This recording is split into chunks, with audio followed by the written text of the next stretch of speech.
Começamos aqui a nossa live. Se tiver alguém nos ouvindo, já deixa aí no chat uma mensagem de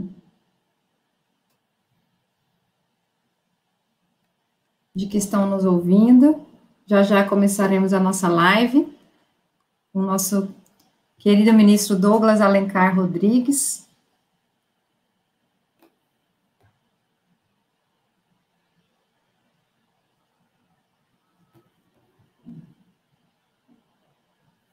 Estamos aí, se tiver alguém, mande aqui uma mensagem no chat, para a gente ver, falar se nos informar se o som tá bom. Está ótimo o áudio, obrigada, Fernando. Áudio mais tranquilo, tá? Não tá aparecendo nada no live comments. Não chegou ninguém?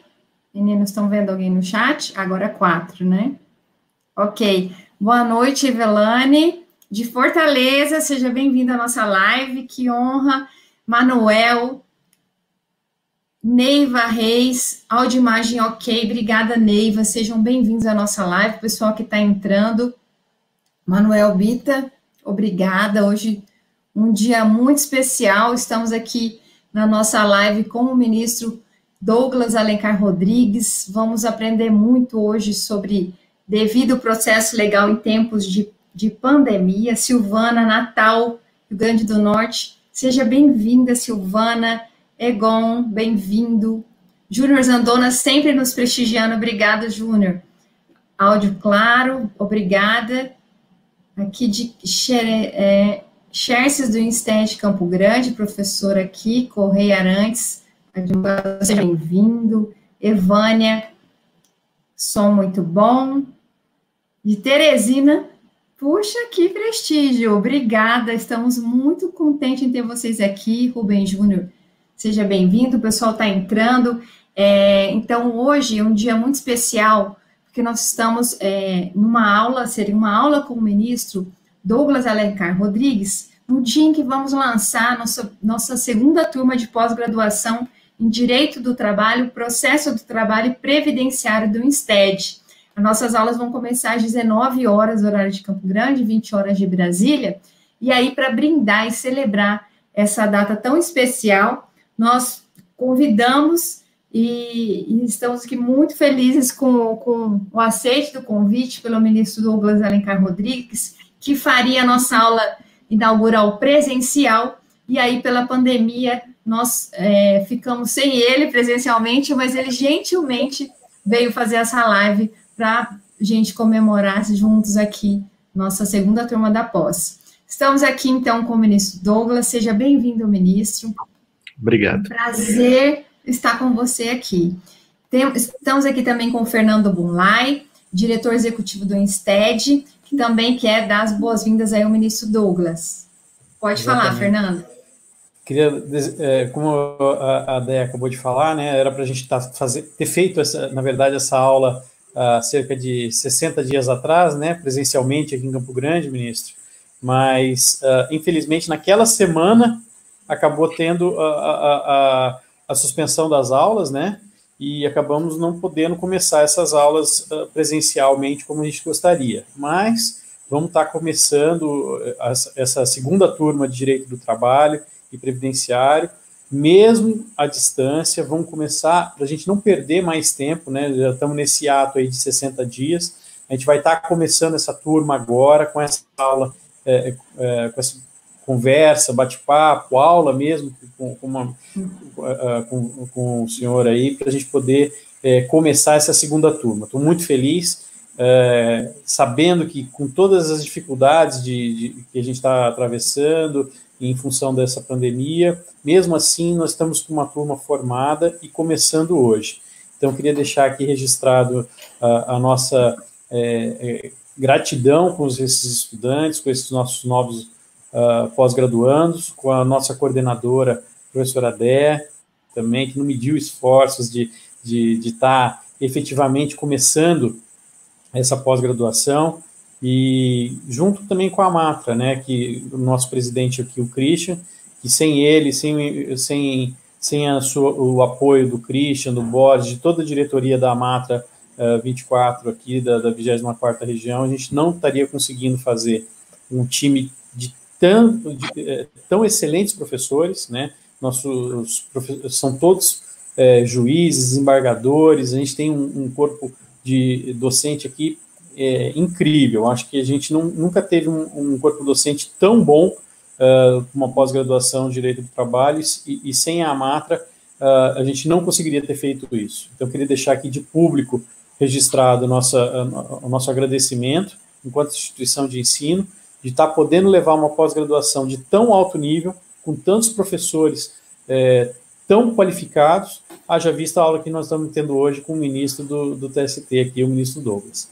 Eu queria, era essa a minha intervenção aqui inicial, agradecer você, Déia, agradecer o ministro Douglas pelo seu tempo, agradecer ao Christian aqui, o presidente da Amatra, pela dedicação e podemos fazer esse curso aqui que a gente tanto almejou, tá bom? Obrigada, Fernando. Estamos também aqui com o Boris, seremos 3 mediadores aqui para intermediar as perguntas que vocês forem mandando. O juiz Boris Souza, que é professor também do INSTED, integrante da Liga Trabalhista. Meu áudio tá bom, gente? Parece que deu uma cortada, tá bom? Tá. E então, ministro, é uma honra, novamente eu falo 1000 vezes, né, porque eu tô me beliscando aqui para ver se é real. E tem gente do Brasil inteiro nos ouvindo para te prestigiar, tá? Então, estamos com aqui Minas Gerais, Piauí, São Paulo, tem gente de todo lugar aqui nos ouvindo, então, com a palavra, o ministro Douglas. Bem, eu devo começar agradecendo, Déia, o convite honroso que você me fez chegar para participar de um encontro inicial na abertura de um curso de pós-graduação. Isso, para mim, é motivo de honra, de alegria, poder compartilhar algumas ideias, algumas reflexões sobre tantos temas que estão nos assaltando, e agradeço de forma particularmente enfática pela indicação da palestra como sendo o devido processo legal em tempos de pandemia. Um tema muito rico, um tema que nos oferece aí uma diversidade de enfoques, e eu vou tentar cumprir aqui a expectativa de criar algumas provocações, trazer alguns conceitos, mas antes disso eu quero também cumprimentar o Fernando Bunlai pela gentileza do convite. É uma honra poder participar deste momento junto ao INSTED, junto à Amatra 24. Aqui estamos também com o nosso presidente, o Christian, que além dos talentos jurídicos, soma aí uma também feliz carreira no campo do futebol. Já fomos adversários em campeonatos das nossas associações de magistrados, e sei que o Christian sempre foi um jogador combativo, difícil de ser superado, e por isso a minha admiração e respeito por encontrá-lo aqui também nessa via telepresencial. Meu abraço também ao Boris, é uma alegria poder revê-lo aqui nesse espaço, e finalmente o abraço a todos que nos acompanham. Certamente o prestígio, Déia, não é meu, é seu, é do INSTED, é desse grupo que está aí capitaneado também pelo Christian e pelo Boris, grupo de magistrados, professores idealistas que, além da carreira acadêmica, que por si só já é um grande desafio, abraçam a vocação acadêmica, certamente conscientes de que temos todos um dever ético de formação permanente, de formação continuada. Eu sou daqueles que procuram sempre assumir uma postura otimista em relação a tudo. Até mesmo com essa pandemia, por todas as dores, apesar de todas as dores, nós precisamos encontrar algumas oportunidades, algumas situações que nos fazem avançar, evoluir, e quem sabe este encontro que se viabiliza nesse instante seja uma dessas respostas positivas desse cenário de crise, porque nós temos colegas, amigos aí de todo o país que nos acompanham e que podem, claro, trazer aqui no espaço do debate questões, contribuições relevantes. Bem, eu comentava com a Déia que me pareceu oportuno propor aqui 2 âmbitos de reflexão. Um primeiro deles ligado, quem sabe, a uma perspectiva histórica dogmática ligada a origem, significado do devido processo legal, e uma segunda dimensão voltada mais concretamente ao cenário contemporâneo do devido processo legal. Seria, quem sabe, uma visão pragmático-contemporânea. Então, teríamos dois âmbitos de análise, um âmbito histórico-dogmático e um segundo nível pragmático-contemporâneo. Falar sobre devido processo legal é falar, talvez, sobre um dos princípios mais caros ao direito mundial. Me lembro que em 2015, aqui em Brasília, nós recebemos, eu tinha recém-chegado ao TST, e recebemos uma exposição itinerante da Magna Carta Libertatum, 1215, o rei João Sem Terra. Muitos de nós já estudaram mais profundamente esse assunto, e houve, naquela ocasião, uma palestra ministrada pelo ministro Carlos Mário Veloso, professor de Direito Constitucional aqui da Universidade de Brasília, foi do Supremo Tribunal Federal, um estudioso do direito constitucional, e que remarcou, naquela ocasião, a importância do documento que foi firmado em 1215 pelo rei João Sem Terra. Nós todos nos acostumamos a referir ao devido processo legal e fazer essa conexão automática àquele cenário histórico, àquele contexto. Quando a Magna Carta veio ao Brasil, são dois exemplares autênticos, né, foram duas vias escritas, e eu, por acaso, Deia, pedi uma cópia do documento histórico, e tenho lá no meu gabinete no TST, no quadro, a Magna Carta toda, né, com aquela letra, caneta tinteiro, de difícil compreensão, mas é um documento histórico que, de tempos em tempos, eu olho para ele quando vou decidir determinadas questões que admitem soluções num sentido ou num outro, e procuro sempre me manter fiel às ideias mais caras, né, mais caras do devido processo legal. Quando nós falamos, enfim, do devido processo legal, nós nos remetemos a 1215, e precisamos também recobrar a noção de que a Magna Carta não foi um documento fundacional do constitucionalismo, muito ao contrário. A Magna Carta tem uma importância, sem dúvida, mas não é um documento que se insere nessa trajetória do constitucionalismo, tal como nós o conhecemos, sobretudo a partir das revoluções libertárias do século XVII, XVIII, a Revolução Inglesa, que foi um processo lento, longo, durou vários séculos, né, até 1689, com a Petition of Rights, diferentemente do que aconteceu na França e nos Estados Unidos. Mas o fato objetivo é que é, sem dúvida, um documento que representou, no curso da história, um marco significativo naquilo que envolve a contenção do poder político. Através desse documento, o rei João Sem Terra renunciou, abriu mão a uma parcela expressiva de seus poderes até então absolutos, e com isso nascem as ideias da anterioridade tributária, do habeas corpus, da liberdade ampla de entrada e saída do país, do acesso à justiça, do direito de propriedade. Enfim, a Magna Carta é um documento que representou um acordo estamental entre o rei e a classe nobre, né, os barões e o clero. Então, é um documento, embora estamental, que traz um simbolismo importante naquilo que envolve a limitação do poder político, do poder absoluto.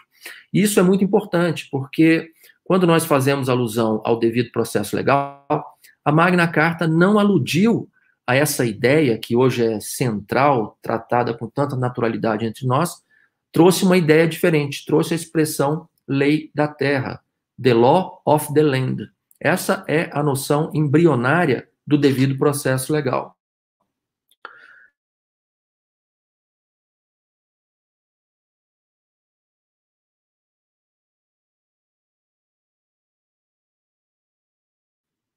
Vocês estão me ouvindo?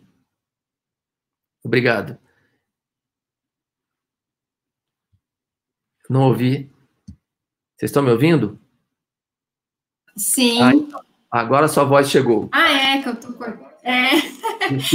Estamos ouvindo, assim, visão embrionária do devido processo legal, aí cortou um pouquinho, um segundo só. E eu dizia que em 1990... da visão embrionária ainda? Faltou tanto? Nossa.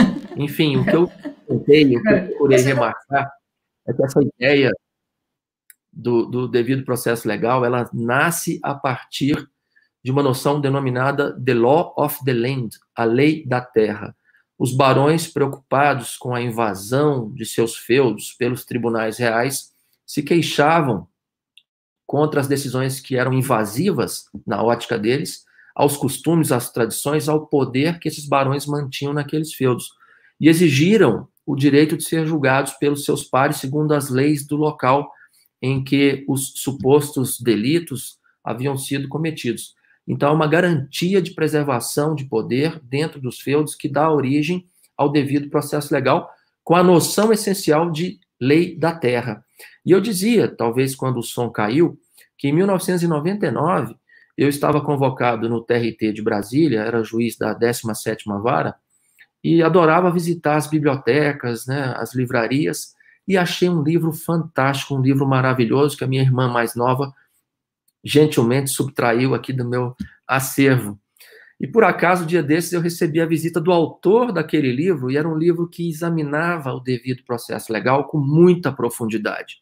Eu me refiro ao subprocurador-geral aposentado, Carlos Roberto Siqueira Castro, e disse a ele, contei a ele essa história, foi um livro que marcou a minha carreira acadêmica, eu me encantei com o livro, enfim, a Constituição Aberta e os Direitos Fundamentais, com um capítulo específico sobre o devido processo legal. E contei a ele que a minha irmã havia promovido essa subtração, que não configura fato típico, e ele me mandou um livro atualizado especificamente sobre o devido processo legal. Eu não estou aqui fazendo a propaganda absolutamente, apenas compartilhando uma das obras que me, enfim, abriram a janela, o interesse para estudar um pouquinho mais o princípio do devido processo legal.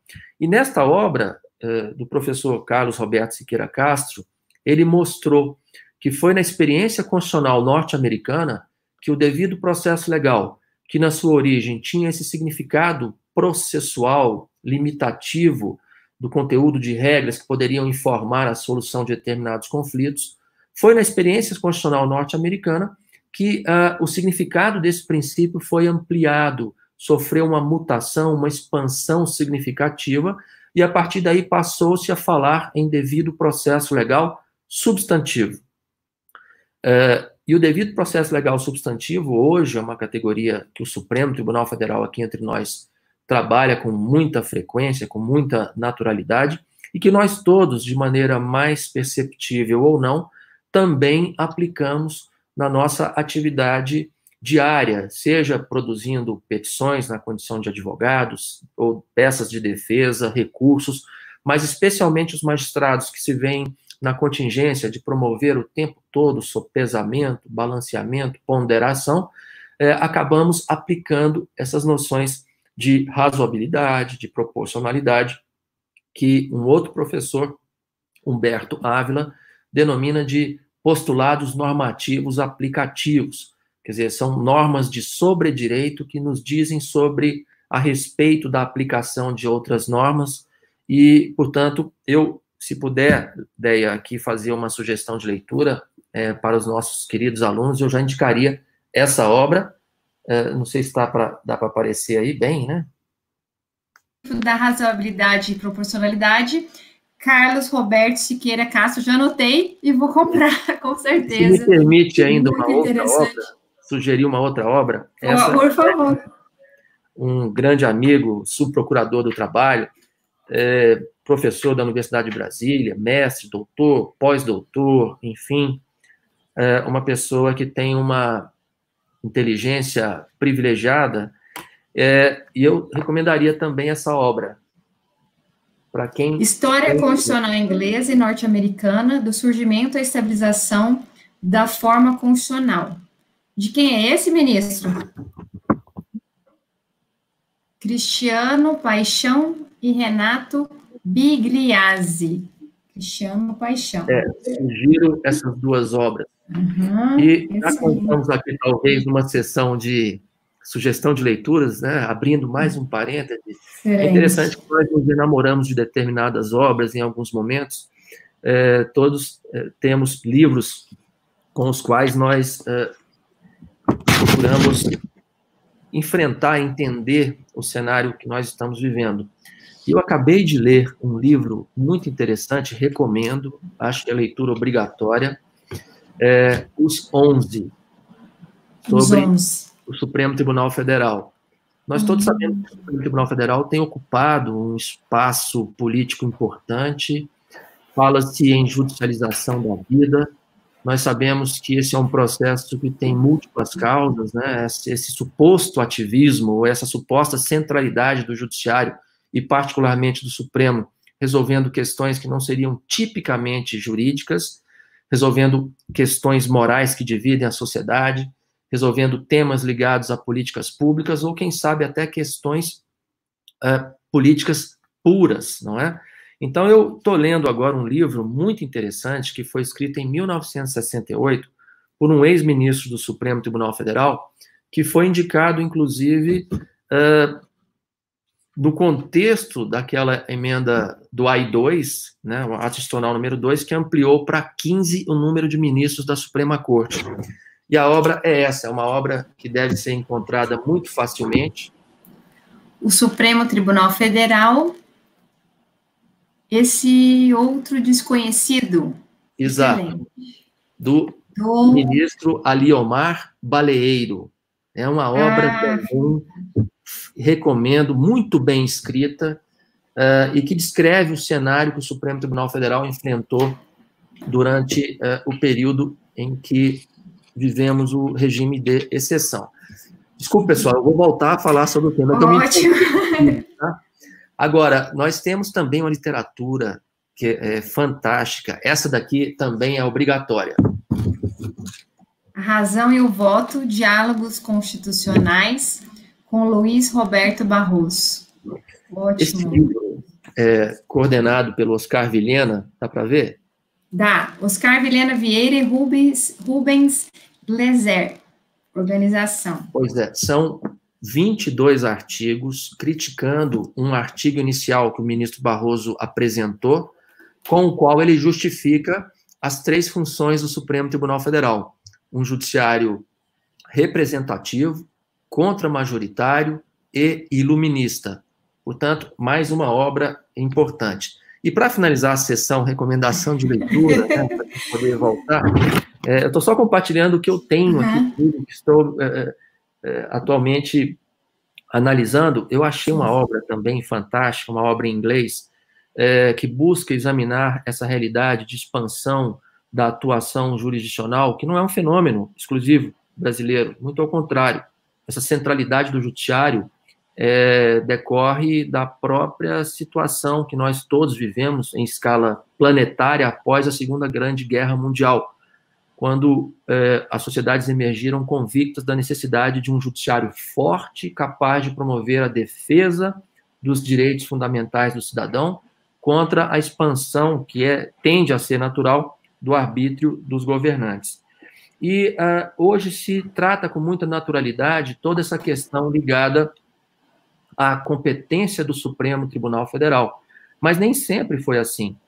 Nós assistimos agora no Brasil, por exemplo, uma tensão crescente entre o Judiciário, o Supremo, o Poder Executivo, e há uma obra, então, que busca examinar essa realidade, que é uma obra escrita em inglês, que é Os Alquimistas, questionando a fé, a crença que nós todos temos nas Supremas Cortes como importantes atores para a construção da democracia. Isso está, assim, sendo discutido em nível mundial. O suposto ativismo, que é uma outra expressão ambígua, não é um fenômeno exclusivo do Brasil, na verdade é fruto de um arranjo institucional. Nós temos uma série de mecanismos de acesso ao Supremo Tribunal Federal, e o Supremo decide, sempre provocado, não é? De sorte que nós precisamos entender um pouco mais desse momento que estamos vivendo, desse processo riquíssimo que nós estamos vivendo. Vocês estão me ouvindo? Ok. Mas voltando, pessoal, eu falava ainda do devido processo legal, fechando o parêntese das recomendações, né, de livros, enfim, eu falava sobre o devido processo legal nessa sua dupla significação. Uma significação instrumental, adjetiva, segundo a qual ninguém será privado de seus bens ou de sua liberdade sem o devido processo legal.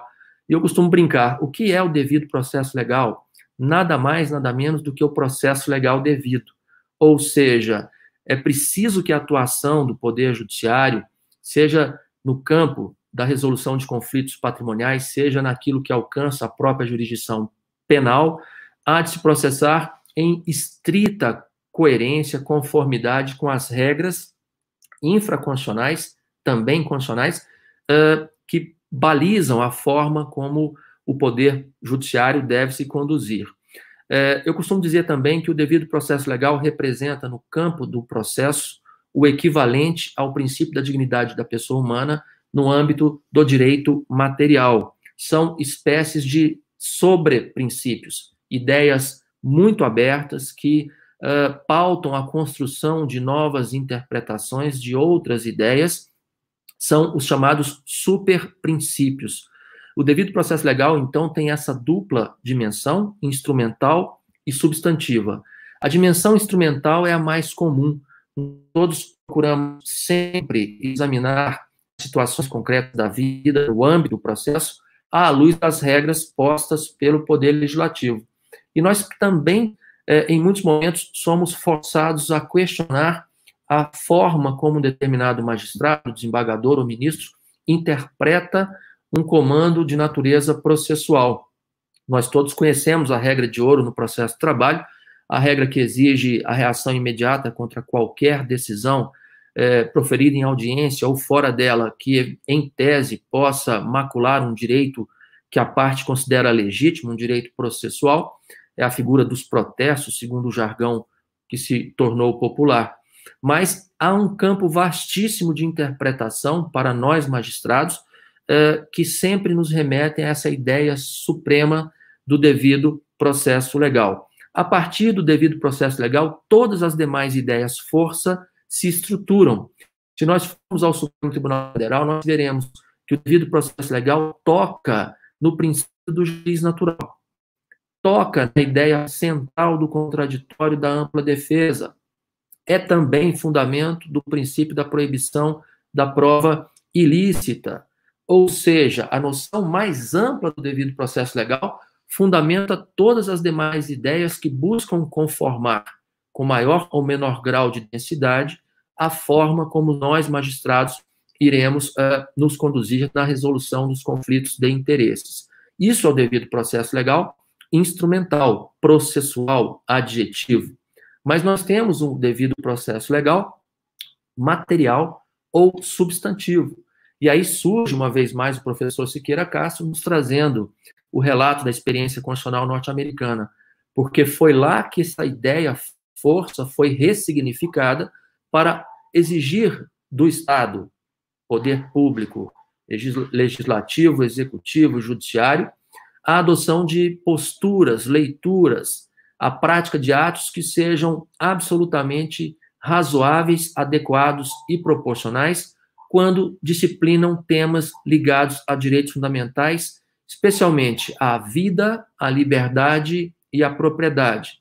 Nós estamos diante de uma ideia bastante ampla que nos desafia, no caso concreto específico, a construir uma narrativa, um discurso que seja capaz, racionalmente sustentável, que seja capaz de produzir o resultado que nós entendemos ser o mais adequado, o mais justo, o mais correto.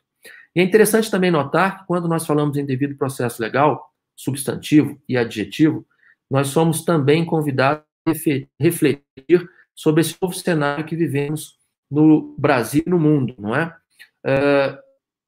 Estudando, eu procuro sempre estudar, enfim, tentar ser um juiz melhor possível, né? Apesar das limitações que são inatas à nossa condição humana, mas o processo de construção de uma decisão judicial é sempre desafiador.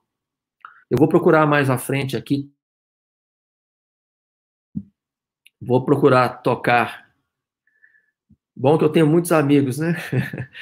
Eu vou procurar aqui tocar em algumas situações concretas para mostrar de que forma as soluções se apresentam.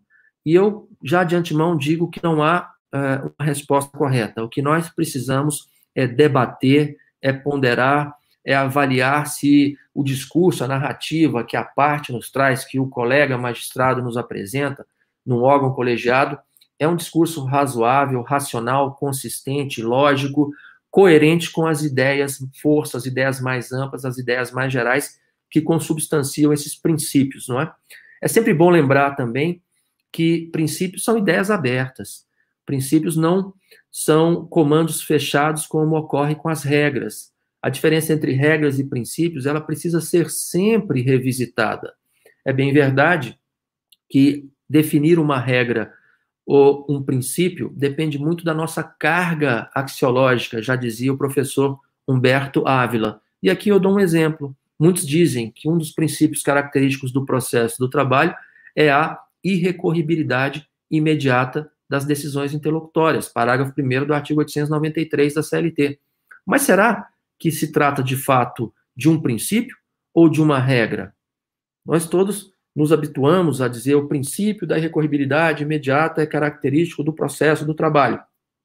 Mas é princípio? É uma ideia aberta? Nós todos sabemos identificar uma decisão interlocutória, artigo 203 do Código de Processo Civil, e define os atos que o juiz pode praticar. Mas nas situações concretas da vida, nós sabemos o que é sentença, terminativa ou definitiva, o que é uma decisão que resolve uma questão incidente, o que é um despacho.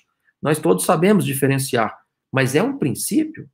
Eu te chamo a atenção apenas para que nós procuremos sempre perceber, de maneira crítica, tudo aquilo que nos chega a partir da doutrina. Mas no quadro atual que nós estamos vivendo, vigora um novo modelo de interpretação e aplicação do direito. Nós todos sabemos que o CPC de 2015 inovou bastante em muitos campos, rompendo, por exemplo, com a chamada jurisprudência defensiva, consagrando a noção que é central do processo colaborativo, que já estava consolidada no CPC de 73, mas que era pouco assimilada por parte dos magistrados. A ideia do processo colaborativo é talvez um dos principais vetores que tornam o nosso processo mais justo, rente à realidade, capaz de produzir decisões que sejam substancialmente justas. O Código trouxe também a vedação das decisões surpresas, enfim, o Código avançou significativamente na linha de um processo que seja absolutamente rente, compatível com a noção de Estado democrático de direito. E uma das principais inovações diz com o chamado sistema de direito jurisprudencial. Aqui eu me refiro ao artigo 489, parágrafo 1º do CPC, aos artigos 926 e 927 do mesmo Código. Nós hoje convivemos com um sistema de direito jurisprudencial que sugere a vinculação de todos os magistrados às diretrizes que são fixadas pelos tribunais, seja em súmulas, seja em casos repetitivos, teses fixadas no julgamento de casos repetitivos, incidentes de assunção de competência. O tema é tão interessante que admite-se até ação rescisória contra decisão judicial que se recusou a aplicar ou aplicou de forma equivocada uma determinada diretriz jurisprudencial. Isso significa que as súmulas, mesmo as que não são vinculantes, aquelas meramente persuasivas, tornaram-se obrigatórias.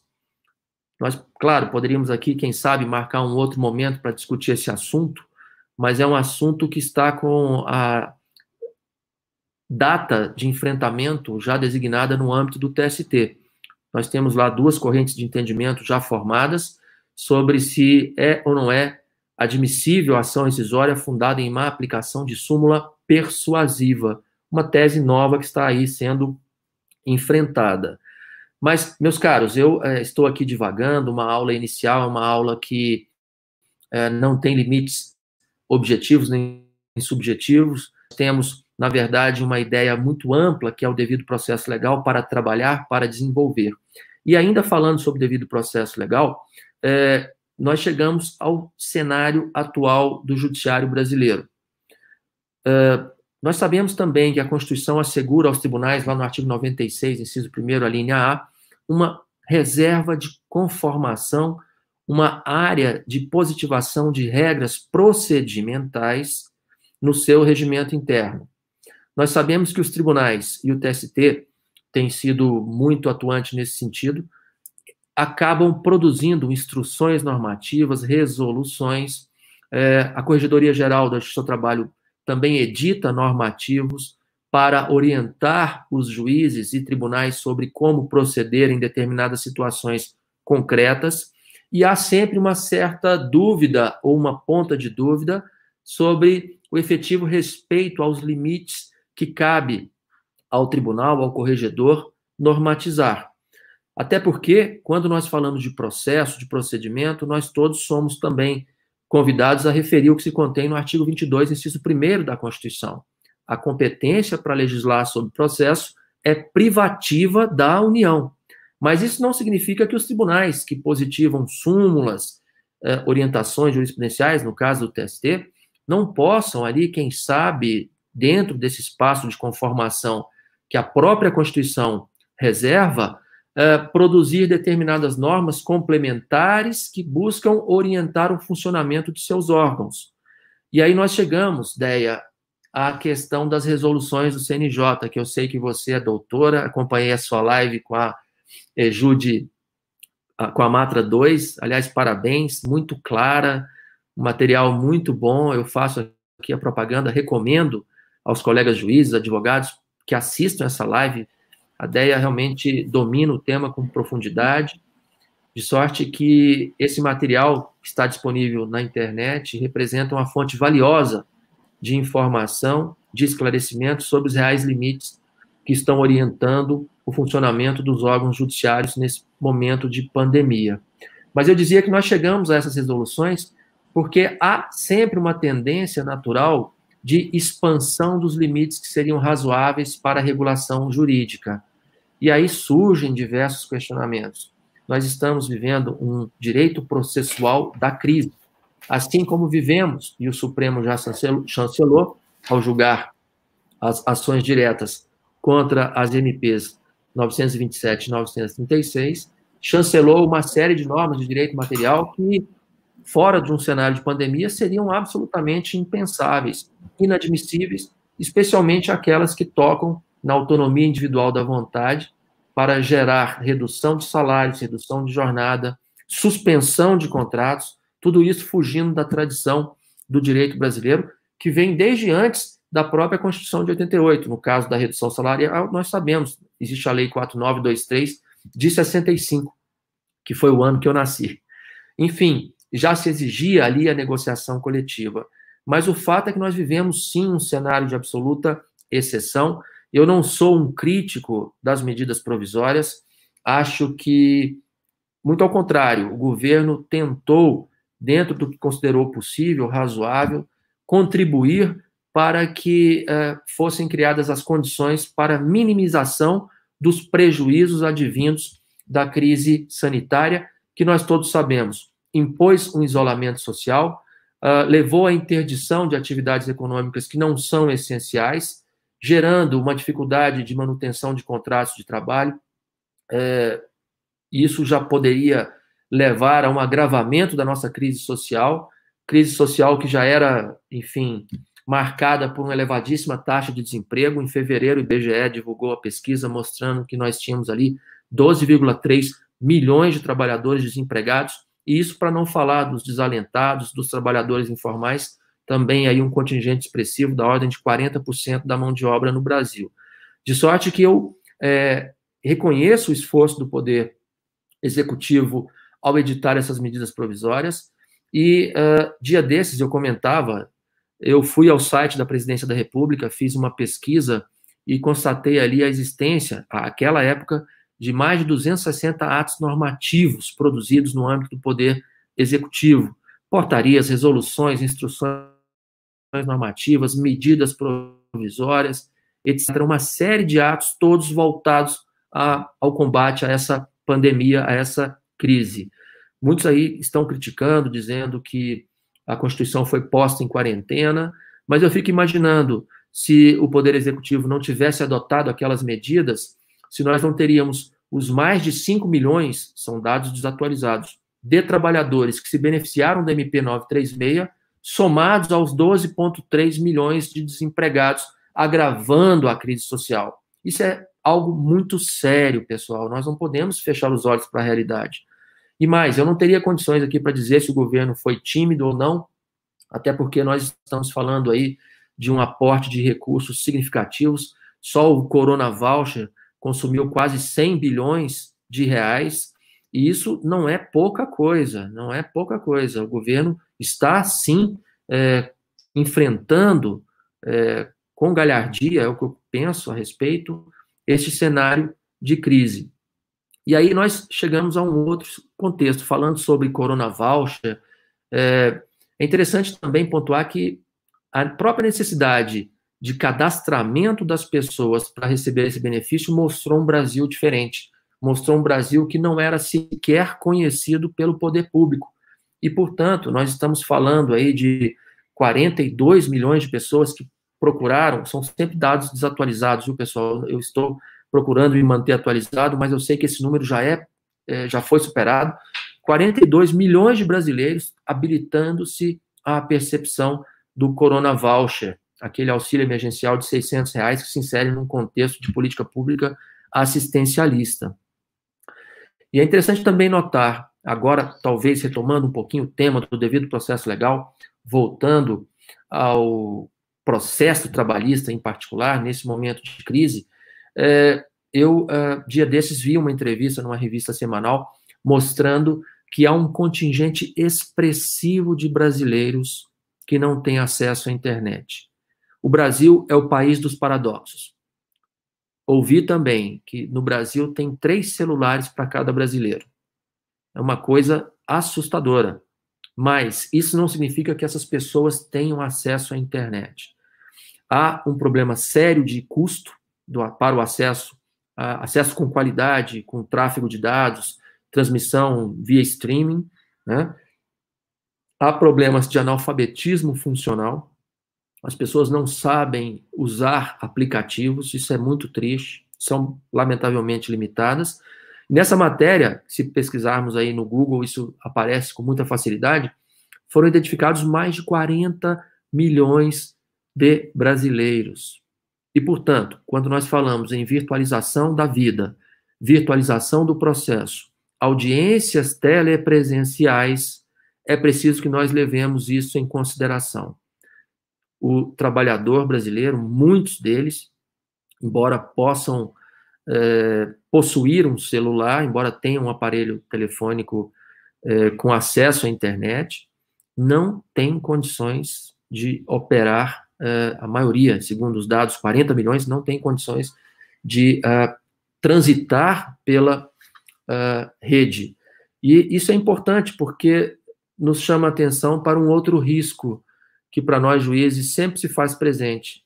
Me lembro de uma frase do Frei Leonardo Boff que dizia que para compreender como alguém vê o mundo, é fundamental conhecer o lugar de onde ele olha.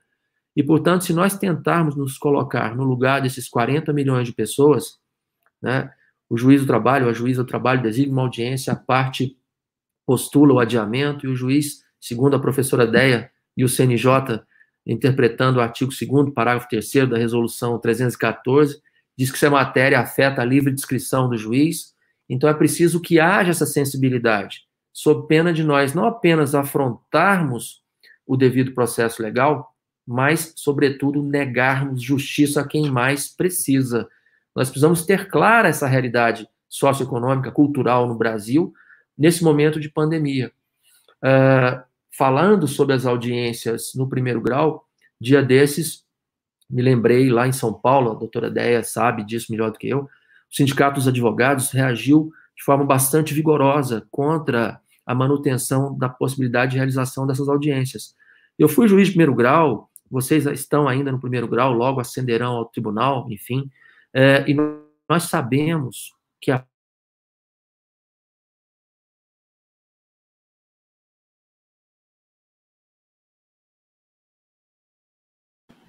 probleminha na comunicação do ministro, mas já voltou. Eu dizia que a prova testemunhal Obrigado. Vocês me ouviram até onde? Até um pouco antes da prova testemunhal. Estava falando dos advogados postulando... Que nós acenderíamos, né, que por enquanto são juízes de primeiro grau que acenderíamos. Todo mundo teve uma alegria momentânea, Isso. Nós acenderíamos aí, a gente quase desmaiou aqui. Quase desmaiou, porque eu já estou desde 2007 no interior e não cheguei nem na capital ainda. A carreira tem dessas coisas, né? De tempos em tempos, uma aceleração, depois congela, daqui a pouco acabam chegando, isso tudo se resolve com o tempo, né? Mas eu dizia que a prova testemunhal, nós que atuamos no primeiro grau, vocês com certeza estão aí muito mais experimentados do que eu saí do primeiro grau em 2003, quando fui ao TRT de Brasília. Nós sabemos que a prova testemunhal ela é a mais permeável, lamentavelmente, à mentira. Foram tantos os momentos de tensão que eu enfrentei no primeiro grau, com as testemunhas dizendo que o fato era X, as outras afirmando com segurança que era Y, e aquilo nos desafiava bastante. Por quê?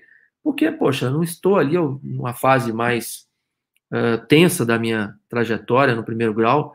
Eu tentava, até me arrependo disso, mas acabava sendo muito rude, duro com as testemunhas, fazia cariação, determinava remoção para a polícia, usava bravatas, dizia que eu sabia quem estava mentindo, que a lei era boazinha, que a lei permitia a extinção da punibilidade se houvesse retratação antes da publicação da sentença, fazia um teatro bastante desgastante do ponto de vista emocional e que, na maior parte das vezes, produzia resultados, seja com retratação, via testemunhas até chorar em sala de audiência, pedindo desculpas e tal, seja com acordos parciais sobre o objeto em relação ao qual gravitava aquela visceral contradição entre os depoimentos, e surge aí a questão da prova testemunhal via audiência telepresencial. Esse tema não é exclusivo do processo de trabalho, isso toca o processo civil, toca com maior ênfase o processo penal, especialmente quando nós sabemos que a regra da incomunicabilidade é uma regra de ouro, né, para que nós possamos tentar preservar, na máxima medida possível, a pureza das declarações da testemunha. Esse é um desafio.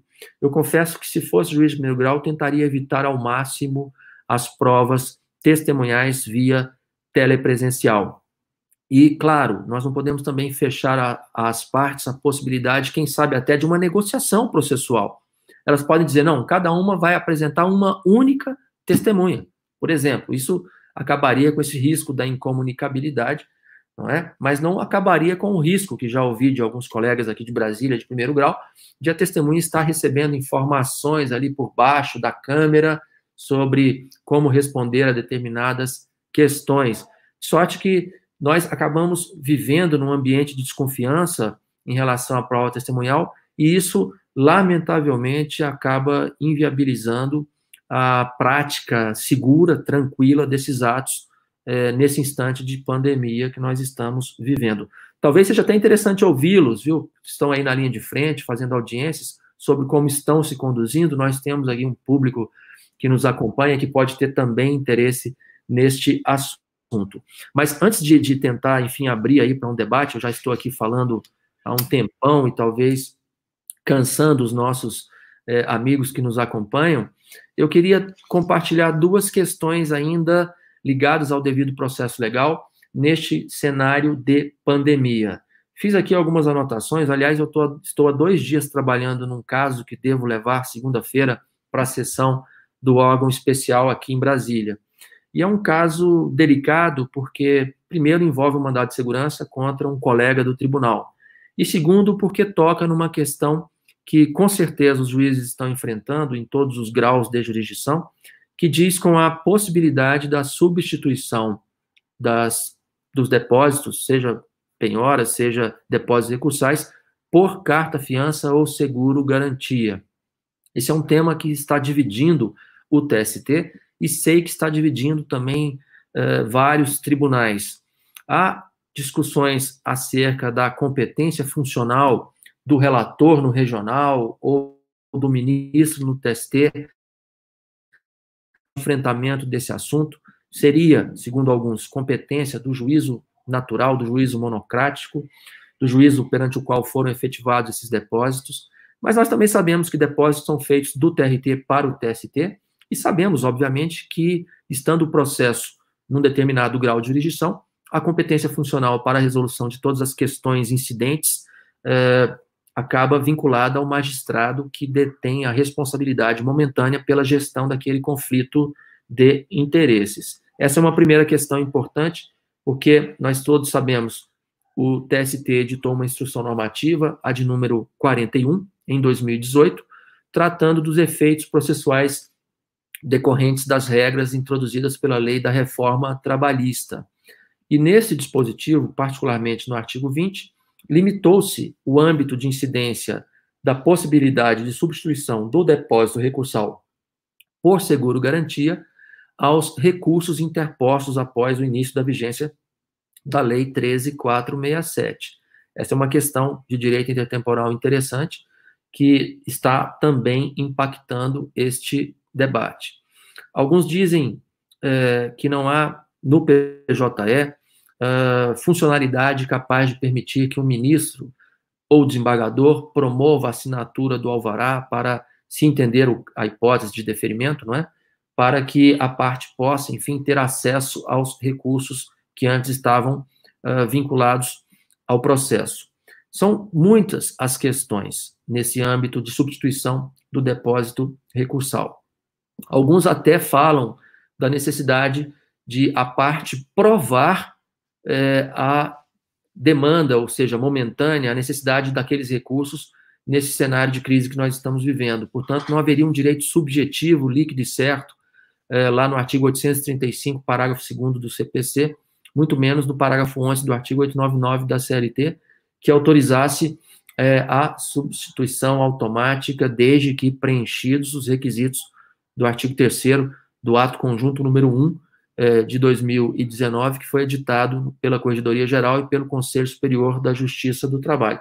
Esse é um primeiro tema do processo, o tema processual da crise que está aí pipocando Brasil afora, e que coloca em lados opostos, numa primeira análise, pode colocar em lados opostos o interesse do credor e do próprio Estado na máxima efetividade da tutela judicial, e de outro, o princípio da menor onerosidade ao devedor, que está lá no artigo 805, parágrafo único do CPC.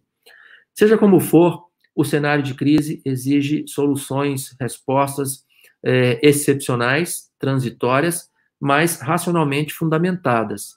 É preciso pensar que o direito processual ele existe para viabilizar a construção de respostas que sejam justas, adequadas, que, enfim, possam produzir resultados virtuosos. E se nós estamos, como de fato estamos, vivendo um cenário de crise econômica sem precedentes, os analistas econômicos são pessimistas e muito pessimistas. Alguns dizem que o PIB vai se retrair em mais de 7%. Alguns afirmam que o índice de desemprego no Brasil vai superar a casa dos 20% e nós teremos mais de 23 milhões de trabalhadores desempregados. Seria o caos social. De sorte que, quem sabe, amplificando um pouco a lente e trazendo para o debate o chamado princípio da preservação da empresa, quem sabe ressignificando a ideia de que o valor social do trabalho não é apenas a proteção daquele que atua de forma subordinada, por meio de um contrato de trabalho, mas o valor social do trabalho alcança também o microempreendedor individual, os micro e pequenos empresários, os trabalhadores autônomos, enfim, todos aqueles que concorrem para a geração de riquezas para o nosso país, que oferecem produtos e serviços para a sociedade como um todo, viabilizando o atendimento de suas mais expressivas, significativas necessidades. Nós precisamos entender que as empresas têm uma função social, e a função social da empresa exige o cumprimento dos direitos sociais trabalhistas. Não será inviabilizando atividades econômicas, criando dificuldades de interpretação de regras processuais que podem, sem dúvida alguma, viabilizar a liberação de recursos, no caso do seguro-garantia, da liberação do depósito recursal, sem risco para a máxima efetividade da execução, não será fechando as portas para essa possibilidade que nós estaremos contribuindo para que o quadro grave de crise econômica possa ser suplantado. Eu faria ainda uma observação adicional. Nós que somos juízes do trabalho, aqui estou ao lado de 3 queridos colegas magistrados, nós sabemos que há uma disputa que, a meu sentir, não tem vencedores, entre uma leitura mais protetiva do direito do trabalho e uma leitura mais liberal. Eu penso que nós deveríamos trabalhar por uma leitura equilibrada. O empregado e o empregador merecem a proteção legal. Nós não podemos estimular o preconceito contra a atividade econômica, contra os empresários, como nós observamos em muitos casos. Também não podemos colocar os trabalhadores, que são, enfim, pessoas merecedoras de toda a nossa consideração e respeito, também numa posição proeminente. Empregados e empregadores merecem igual proteção do Estado.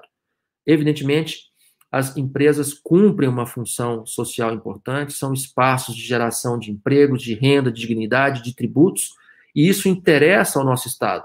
É preciso, quem sabe, harmonizar as leituras da ordem econômica com a ordem social, acabando com esse antagonismo que não interessa a absolutamente ninguém. Mas o primeiro, então, tema que eu gostaria de polemizar, além das audiências, eu gostaria de ouvir os colegas, acho que nós estamos aqui num debate, é também o tema da substituição dos depósitos nesse contexto de pandemia. Para além da leitura das regras todas normativas e legais aplicáveis, o ato da Corregedoria Geral, a Instrução Normativa 41, o artigo 835, parágrafo 2º do CPC, o artigo 899, parágrafo 11 da CLT, o próprio artigo 882, que remete ao 835 do CPC, quando estabelece a ordem de gradação das penhoras, enfim, são várias regras que podem ser lidas de uma forma ou de outra. E eu não digo que há uma mais certa do que a outra. De novo, nós não falamos em interpretação certa e interpretação errada. No direito, nós usamos interpretação válida e interpretação inválida. E uma interpretação só será inválida quando vier uma outra decisão que a torne inválida. Do contrário, ela produz os seus efeitos, ela está em estrita conformidade com o nosso sistema jurídico, proferida por uma autoridade investida, competente, imparcial, fundamentada, é uma decisão válida, que receberá a força, a coerção do Estado. Mas, por fim, pessoal, ainda para que nós possamos debater, eu queria levantar um outro tema que tem sido muito suscitado, e aí a bola está com vocês, que é o tema da possibilidade ou não de aplicação da teoria da imprevisão nos casos em que firmaram-se acordos antes da pandemia, com obrigações diferidas, obrigações com exigibilidade futura, agora, no momento em que nós estamos com esta pandemia. Muitas empresas que não exploram atividades tidas por essenciais estão passando por dificuldades. Dia desses, eu vi um dado assustador, mais de 600 mil empresas no Brasil fecharam as suas portas. Ontem, o CAGED divulgou, o Ministério da Economia divulgou os dados do CAGED. Nós estamos falando aí, comparativamente ao ano passado, de 10% a mais de demissões. Nós recebemos, nesse primeiro quadrimestre, aí um volume de quase 800 mil trabalhadores somados aos 12,3 milhões de desempregados, o que significa que nós já passamos dos 13 milhões de trabalhadores desempregados. E surge a questão, em ações concretas em todo o Brasil, é possível ou não é possível que haja, por parte do julgador, uma revisão daquilo que fora anteriormente pactuado e com a chancela do juiz. Houve uma homologação, uma decisão transitada em julgado, não é? Essa é uma questão muito interessante. Aqui em Brasília, os debates estão, como sempre, né? O direito do trabalho parece que existiu para dividir. Não há um meio termo, mas a divisão é muito interessante, porque afirma-se, de um lado, que o juiz do trabalho apenas teriam campo de cognição naquilo que toca à cláusula penal, com base no 412 do Código Civil, se não estou enganado, e outros dizem que não, que a transação, mesmo que homologada judicialmente, não perde a sua natureza contratual, até porque o Código Civil diz que é lícito as partes prevenirem ou extinguirem litígios mediante a transação. Se há um litígio, se esse litígio foi judicializado, a chancela judicial não exclui a natureza negocial, a natureza de transação do acordo judicialmente homologado. E aí abre-se, então, espaço para a incidência de dois princípios. O primeiro é o princípio da imprevisão, a teoria da imprevisão, e o segundo, o princípio da boa-fé objetiva. Enfim, esse é um tema muito rico, e todas as decisões são válidas. Eu quero antecipar, remarcar sempre isso, né? Todas as leituras são possíveis, né? E fica sempre aquela questão, mas quais são os efeitos que decorrem de uma ou de outra opção interpretativa? Vejam, se nós entendermos que não há possibilidade para a retificação da coisa julgada, bom, antes disso é preciso que, se eu fosse juiz de primeiro grau, marcaria uma audiência para tentar redimensionar os efeitos daquela negociação, daquela transação. Claro, a empresa, com boa fé, deve provar documentalmente que não tem condições de honrar o compromisso que havia antes assumido.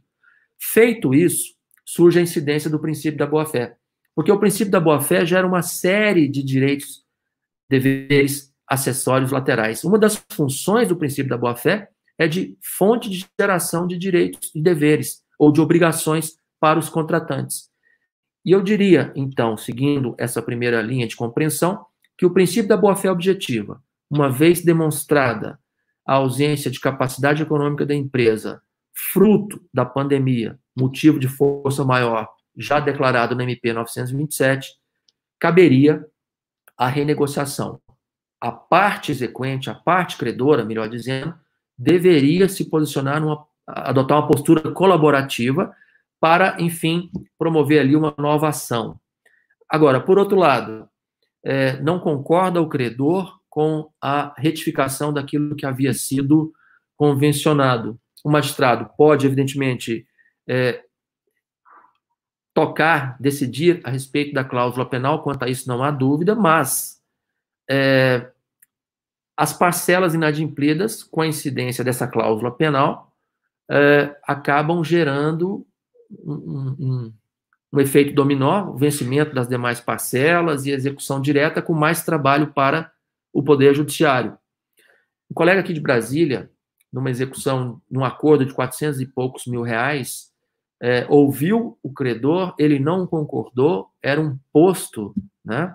E ele lançou mão do fato público notório, né? A sociedade estava parada, não havia circulação de veículos, pelo menos com aquela intensidade observada em períodos de normalidade, e ele deferiu a exclusão da cláusula penal nas parcelas devidas durante a pandemia e remeteu o valor correspondente para o final pós-pandemia. Então, uma solução um pouco, talvez, salomônica, mas que respondeu a uma realidade emergente, ou emergencial, e, enfim, representou aí uma atuação judicial, não imune à crítica, obviamente, mas uma tentativa de recomposição de interesses antagônicos, de forma que pareceu a ele equilibrada. Bem, meus caros, eu não sei se atendi à expectativa, mas procurei aqui tratar do devido processo legal numa perspectiva histórica, remetendo a 1215, falando sobre o significado, avançando sobre o direito processual brasileiro, especialmente o direito contemporâneo, o direito da crise. É um cenário de crise, nós temos que ser criativos, sem renunciar àquilo que é essencial, que são as garantias processuais fundamentais. No TST, as sessões telepresenciais estão transcorrendo com muita tranquilidade, eventuais incidentes são resolvidos sempre com a nota da colaboração, sempre com respeito à garantia máxima de defesa. Os advogados estão satisfeitos, estão exercendo a sustentação oral de todos os quadrantes do país. Aliás, abriu-se o acesso à justiça aqui em Brasília,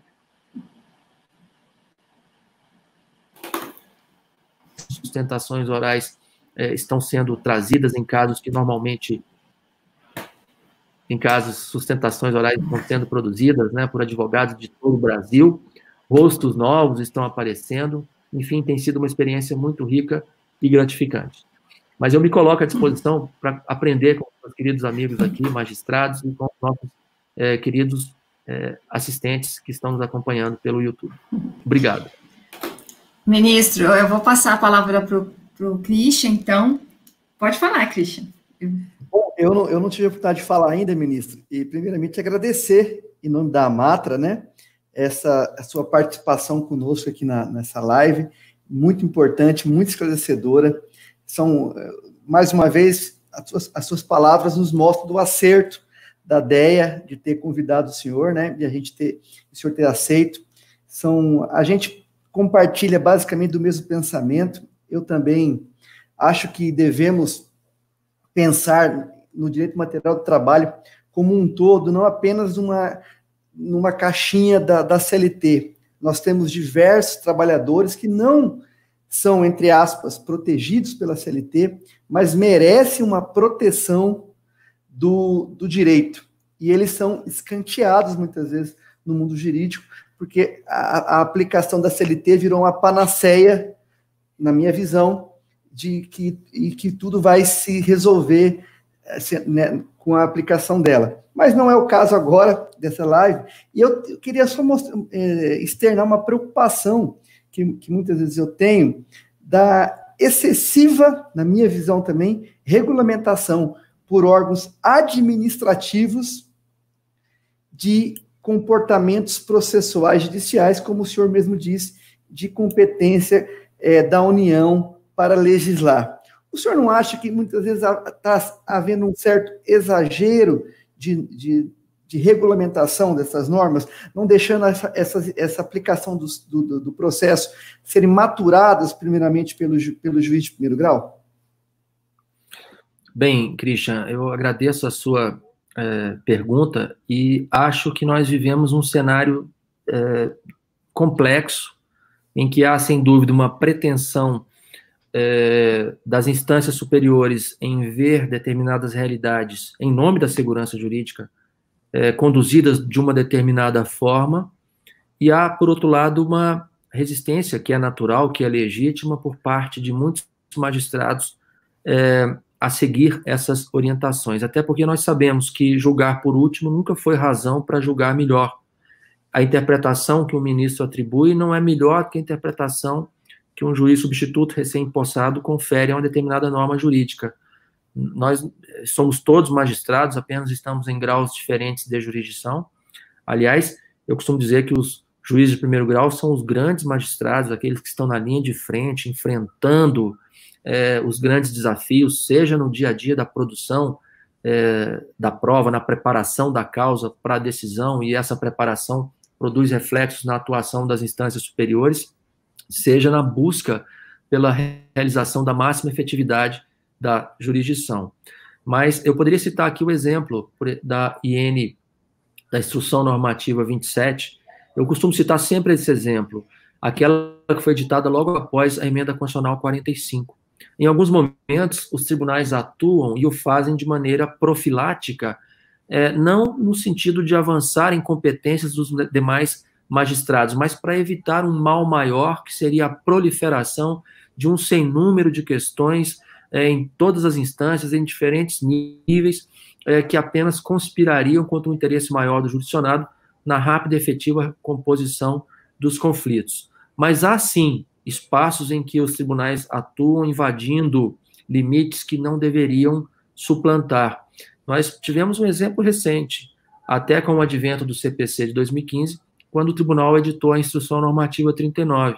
Eu participei da comissão e fiquei vencido em vários temas. Os colegas muito estudiosos, competentes, entenderam, por exemplo, que a negociação processual é incompatível com o processo de trabalho, quando nós sabemos que não é bem assim. Alto lá, se o sindicato negocia num acordo, numa convenção, uma determinada norma processual benéfica aos trabalhadores, abrindo mão num outro capítulo daquela negociação em favor de uma situação que possa beneficiar o empregador,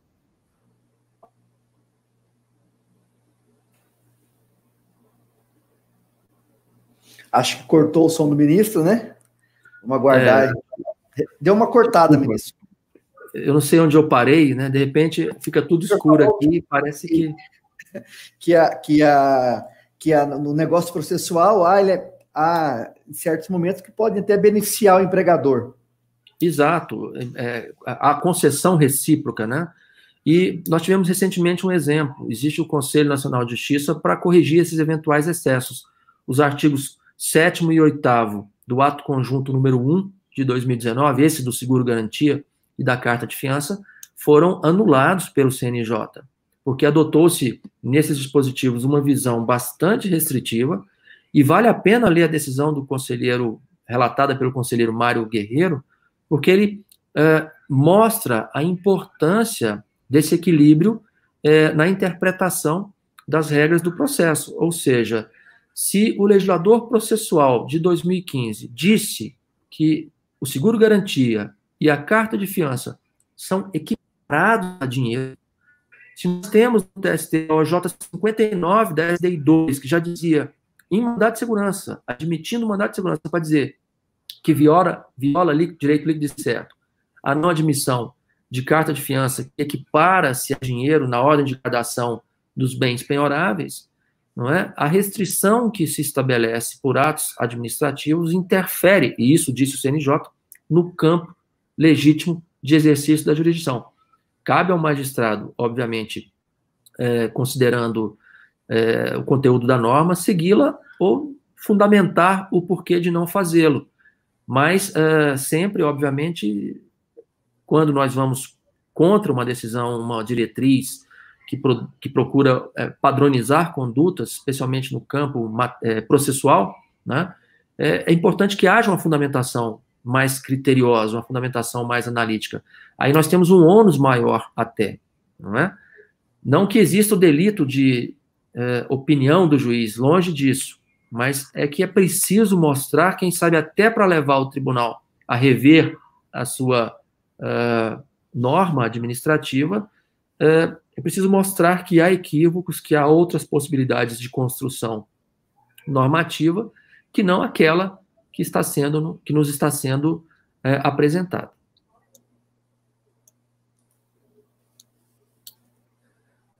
Boris, quer falar, Boris? Quero sim, ministro, também agradecendo a sua participação aqui. Eu e o Christian fazemos um trabalho no nosso canal, chama Liga Trabalhista, a gente discute direito, né, direito do trabalho, a gente se sente muito feliz de poder ter ouvido as suas palavras aqui, de aprender com o senhor, de confirmar, termos a sorte de muitas ideias nossas terem sido confirmadas pela sua fala, nos deixou muito felizes, né? A sorte é minha. E assim, também de ver a sua sensibilidade com relação a essas questões das audiências telepresenciais. Eu tenho buscado no dia a dia ser criativo com as audiências telepresenciais, mas só numa live dessa, quantas vezes a gente tem uma interrupção no nosso sinal, e todos nós em capitais do país, né? E eu estou atuando nos municípios de Coxim e Jardim. Então, o senhor imagina a qualidade do sinal de internet, mas eu tenho me valido das audiências de conciliação, tentativas de conciliação, fazendo a tramitação em secretaria, usando os dispositivos do CPC para tanto. Essa nova semana que se inicia agora, vou fazer audiências de saneamento, porque como eu e o Christian temos dito nos nossos canais aí de muito tempo, para nós a hora agora é do princípio da cooperação e da reserva do possível. É o que a gente tem que procurar atender da maneira que pode ser atendido. Se, de alguma forma, violar a garantia processual ou o devido processo legal, nós temos que ser compreensivos. É uma situação, é um momento, como o senhor disse, é legislação de exceção em momento de exceção. E estamos com os mesmos olhares com relação a isso. Em algumas coisas, parece que essa exceção essa legislação de exceção avança em pontos que não deveria avançar, mas, regra geral, parece que era o que se podia fazer nesse momento que a gente está vivendo, né? Então, nós estamos enfrentando assim, e eu fiquei muito feliz também de ouvir quando o senhor explanou sobre o devido processo legal, a dimensão dele, me chamou muita atenção na busca da decisão justa e equilibrada. Parece que o devido processo legal agora está diretamente relacionado com o mérito do processo, né? Parece que ele ganhou uma dimensão extraprocessual, digamos assim. Eu não sei se me compreendi corretamente sua explanação nesse ponto. De fato, o devido processo legal passou a iluminar tanto o processo quanto as normas de direito material. Tudo há de ser lido, interpretado, aplicado com base nessa régua, nessa medida de razoabilidade. Nós sempre ouvimos, não é? A lógica do direito é a lógica do razoável. E eu me lembro de um juiz já aposentado que chegou ao TST há muitos anos, juiz de Brasília, todos conhecem, o ministro Luciano, e ele brincava e dizia assim: olha, para ser um bom juiz, precisa ter bom senso. Se souber direito, ajuda.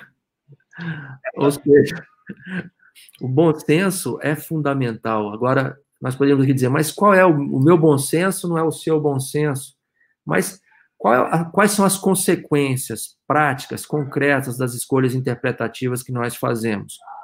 Quando nós estamos numa primeira instância, numa audiência, mediando ali, tentando uma conciliação, qual é a conciliação que nós vamos produzir? Nós vamos tentar resolver o processo ou resolver a lide sociológica, né, que é um conceito que no meu tempo de juiz de primeiro grau não se trabalhava, não havia uma formação dos magistrados. Nós éramos estimulados sempre a agir, até quem sabe com notas de arbitrariedade, tentando forçar as partes a uma conciliação.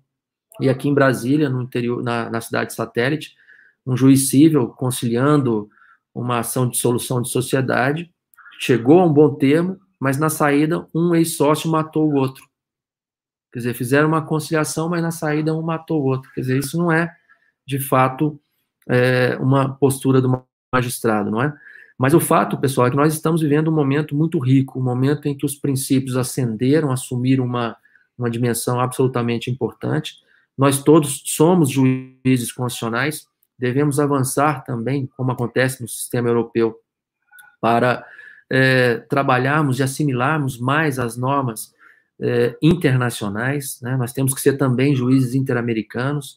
É bem verdade que nós ainda estamos engatinhando nesse campo, mas o fato é que a nossa responsabilidade é muito grande. Somos juízes constitucionais, não há como interpretar uma norma de processo sem ter a perspectiva, a dimensão constitucional, uma norma de direito material olhando para o seu significado à luz da ideia de dignidade humana, não é?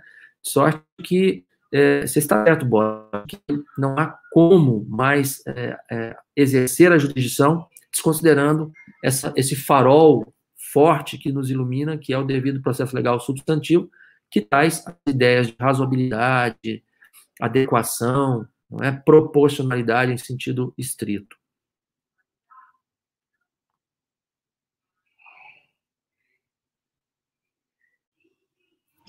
Fala, Deia. Abrindo o microfone aqui. Mais alguma consideração, meninos?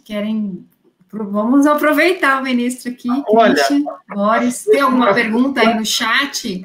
As questões que ele colocou para a gente poderia passar aqui até amanhã cedo. Isso. Para falar de revisão de acordos, né? Para falar de... Nós vamos precisar marcar mais umas 3 lives, assim, com o ministro. Eu quero aprender com você. É muita coisa, muito assunto que a gente quer te ouvir.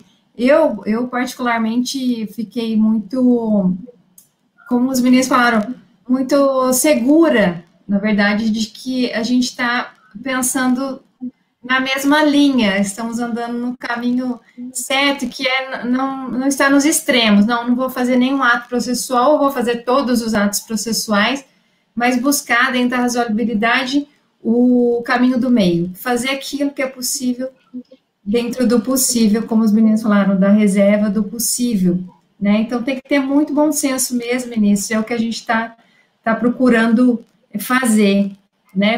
Estou também fazendo as audiências, eu estou no Sejusc, então não paramos nem um dia sequer, né? Estamos fazendo audiências há tempos, mas para audiências de conciliação é tudo muito tranquilo, não temos problemas, né? O problema realmente vem que a gente vê que a angústia de alguns advogados, alguns magistrados, ela está relacionada realmente às audiências de instrução, né? Por questões de internet, localidades em que tudo é mais difícil, acesso das partes. Então, tudo que o senhor abordou, aí você abordou, foi fantástico, foi muito, muito esclarecedor para mim, assim. Eu falei que era uma aula, né? Foi um grande aprendizado. Aí, Pode falar. O senhor viu que tem uma pergunta na tela aí, o senhor consegue ver, da colega Mara, ou ela fala o seguinte, ela é nossa colega aqui, estamos bem prestigiados pelos colegas, o Leonardo Eli mandou um abraço, está perguntando quando que vai ser a sessão que o TST vai apreciar a substituição do depósito recursal em dinheiro por seguro-fiança, né? Se tem alguma previsão. E a Mara está perguntando aqui qual que é a visão que vocês estão tendo, se vocês já debateram sobre isso, sobre a continuidade, né? A posterioridade dessas normas adotadas para esse período excepcional. Porque se vocês veem possibilidade delas serem estendidas no tempo, digamos assim, se bem entendi a pergunta dela. Bem, eu quero inicialmente mandar um abraço aqui para o Léo, né? Também outro craque da seleção da 24ª região, também para a Mara, agradecendo a ambos as perguntas que apresentaram. O caso do seguro-garantia ou da carta de fiança será examinado na segunda-feira na sessão do órgão especial. Na verdade, o caso não está pautado, é uma submissão de liminar direto ao colegiado, é uma previsão do artigo 118, inciso 1º do regimento interno do TST.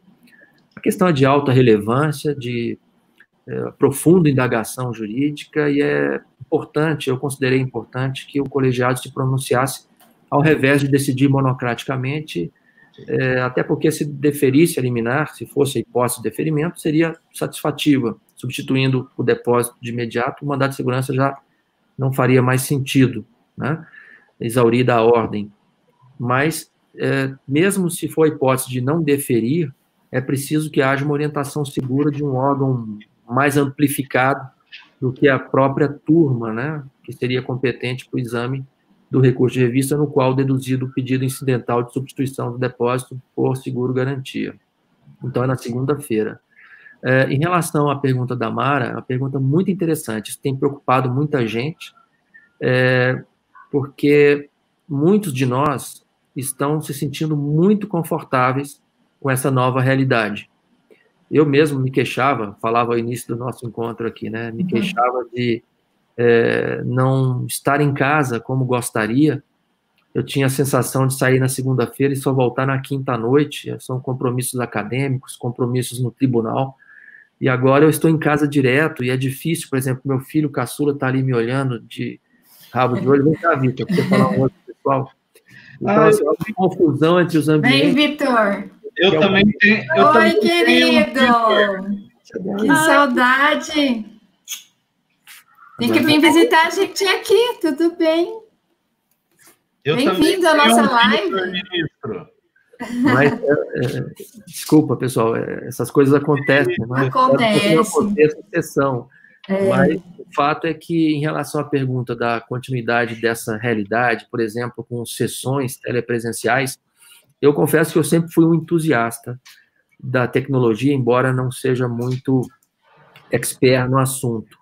Isso tem representado, como eu disse há pouco, a oportunidade para muitos advogados chegarem ao TST, trazerem as suas pretensões. Eu despacho agora, por videoconferência, pelo sistema Webex, com gente do Brasil inteiro, sem aqueles custos envolvidos no deslocamento, não é? Riscos, tempo, enfim. há uma economia significativa em escala de tempo e recursos para todos nós. Agora, há quem se coloque de forma radicalmente contrária, há quem entenda, sobretudo, as pessoas mais com idade mais provecta, né, que estão menos afeitos à tecnologia, que se colocam de forma visceralmente contrária.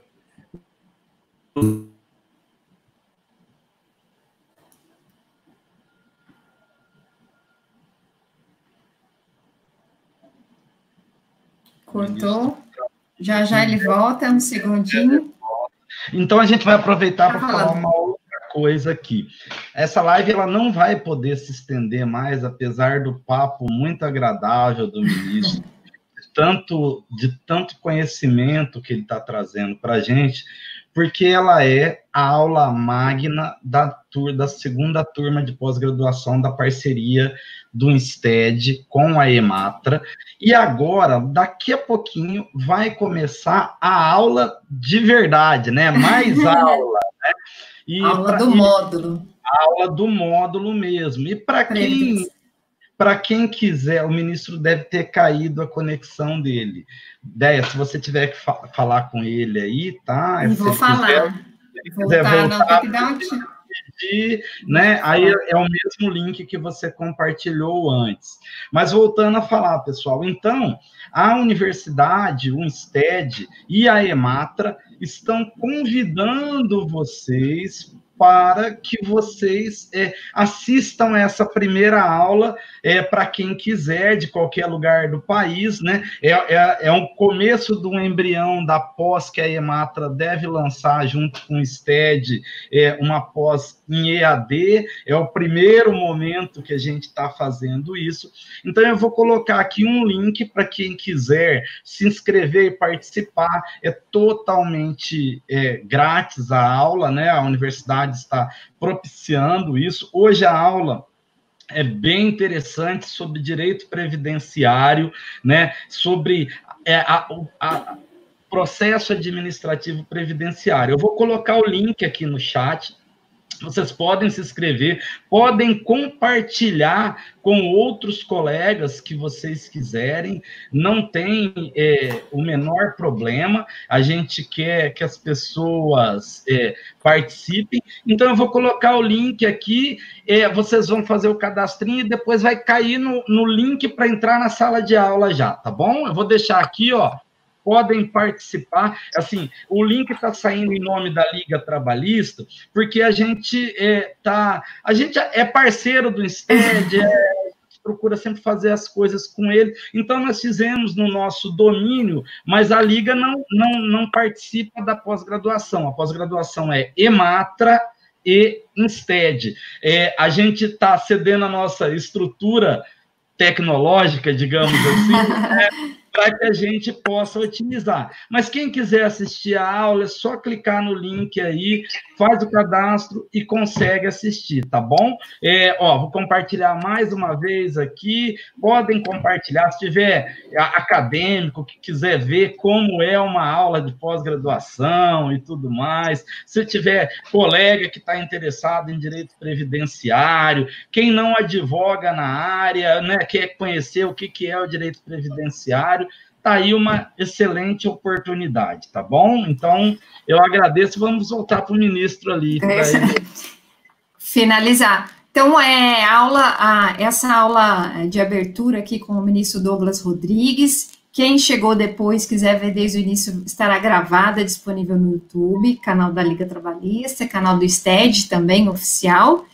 Ministro, passo as suas considerações finais, e agradeço de coração mesmo por essa oportunidade que nós estamos tendo de ter você conosco. Muito obrigado, Deia. A alegria, a honra é toda minha, são todas minhas. Eu tive um probleminha de conexão, voltei pelo celular, mas não poderia deixar de, uma vez mais, dizer da profunda honra de poder participar deste momento com vocês. O Boris, o Christian, você em especial, uma amiga querida, que tem também um trabalho importantíssimo, que transcende o mero exercício da jurisdição, uma grande referência para todos nós.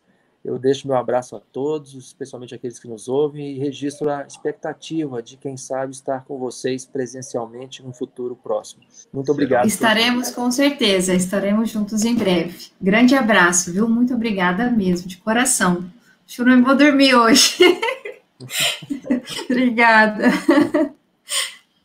Deia, quer despedir do pessoal? Eu acho que pessoal, Christian, despede aí, Christian, nosso presidente. Presidente, fala aí, chefe. Pessoal, muito obrigado pela presença de vocês aqui. A EMATRA convida a todos, então, para assistir a aula da pós-graduação.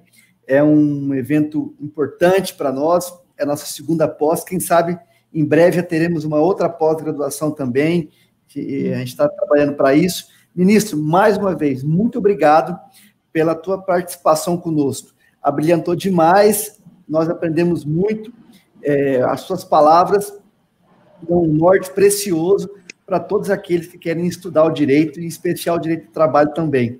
Muito obrigado mais uma vez e conte conosco, que precisar aqui na Matra 24 também, nós estamos às ordens, tá bom? Muito obrigado, uma boa noite. Boa noite. Obrigada. Ministro, para a gente foi uma honra poder dividir esse tempo com o senhor, da gente poder debater direito e aspectos da nossa vida hoje, né, da vida de todos, né, do momento excepcional. As suas palavras são muito razoáveis, né, muito ponderadas, que é uma qualidade que, nesses tempos agora, elas precisam ser cada vez mais exaltadas, e é uma honra para nós da Liga Trabalhista podermos contar com o senhor no nosso canal. Muito obrigado mesmo, a gente espera, uma hora que a gente for em Brasília, nós vamos bater no seu gabinete lá para lhe dar um abraço e agradecer pessoalmente essa colaboração, quando a gente puder fazer isso, né? Obrigado. Obrigado a todos. Um abraço. Quer encerrar? Quer encerrar? Declaro oficialmente encerrada essa aula, Maria. Corre lá, gente. Entra. Vamos começar a nossa aula de previdenciário, aprender um montão lá, que a aula está nota 10. Um abraço, pessoal. Boa noite.